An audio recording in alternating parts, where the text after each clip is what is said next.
Let's talk about first what's at stake for the president here. Peter King, the New York congressman, where we've seen so much going on in your state, Congressman King. What is going on? You endorsed Scozafava, the Republican nominee in the New York 23rd, and now she's had to drop out of the race. Have conservatives taken over your party? Well, I endorsed her because she was the selection of the party leadership. I mean, she was our official candidate. I didn't contribute to a campaign, and I didn't go up to campaign for her. I would have disagreed with her on a number of issues, but as a Republican, I believe that you have to give certain deference to the choice of the party. Otherwise, we can end up like the French Republic after World War II. But as far as Mr. Hoffman, Doug Hoffman, I think he is going to win. As far as the conservatives taking over the party, Mike Long has been a political leader in New York for many years.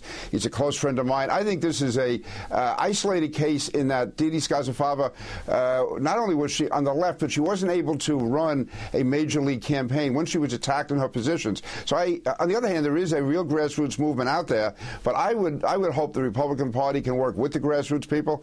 I certainly think we can work a continued relationship with Mike Long and the Conservative Party. But to me, the real story here is how the country has shifted against President Obama. Now, I'm not saying a majority is against him. I don't mean that. But a year ago, all the energy was pro-Barack Obama. Now the energy is coming from the grassroots against the Obama administration. I think the 23rd District is a reflection of that. I don't think Scozafava would have had these problems a year ago, but she's having them now, and I think it's because of the stimulus and other measures of President Obama. Forgive me, but you're one of the last Republicans standing. Don't you need a big tent in the Northeast to have Republicans? Look what happened in Connecticut. Look what happens, what's potentially happening elsewhere in the Northeast. If your party can't have someone like Scozafava, you say she's on the left. What does that mean? Doesn't the party in New England and in New York and in the Northeast need someone who is, quote, on the left as far as the mainstream party is concerned?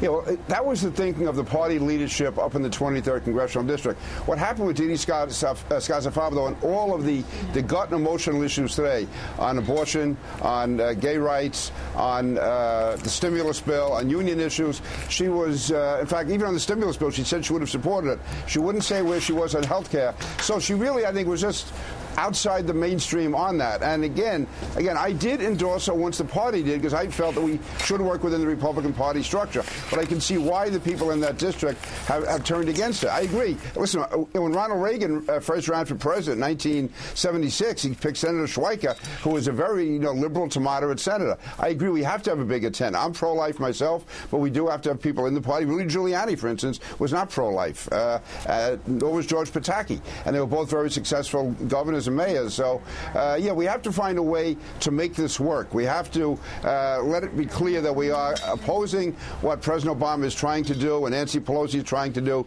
but at the same time, we can make it a very exclusive, narrow party, and that's where we have to work that out. And again, you mentioned the Conservative Party, though. Mike Long, I've known him. He will be a very solid person to work with. I think that what happened in the 23rd was really unique to that district at this time. By the time we get around to next year's elections, I think you'll see a very good working relationship between the Republican Party and the Conservative Party. I don't know. It seems to me that you're trying to have it both ways. You're talking about a big tent, but you're also saying she's outside the mainstream. Let me play for you, though. Well, it's a question of how big the tent is. That's the issue, yeah. No, I'm saying on that, it's, go ahead. You go ahead, Andrea. Well, let me play what David Plouffe had to say on the Today Show about the impact of Sarah Palin on this race and ask you what you think about it on the other side. Palin continues to be something in our party we treasure because what she's doing up in New York 23, along with her partners, supporting the conservative right. Yes, I think they're driving moderates out of the party. And let's remember, comparatively, the Republicans are at the lowest point they've been in their history. Why? Centrists and moderates are abandoning that party.